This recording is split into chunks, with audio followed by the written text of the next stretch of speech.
ரத்தம் சிந்தினேன் அது எல்லாம் வீண்டானோ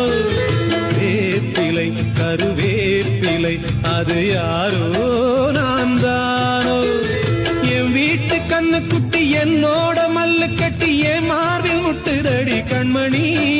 ஏன் கண்மணி தீப்பட்ட காயத்துல தேள் வந்து கொட்டுதடி கண்மணி கண்மணி ஊர தெரிஞ்சுக்கிட்டேன் உலகம் புரிஞ்சுக்கிட்டேன் கண்மணி ஏன் கண்மணி நானும் பிறந்திருச்சு நாளும் புரிஞ்சிருச்சு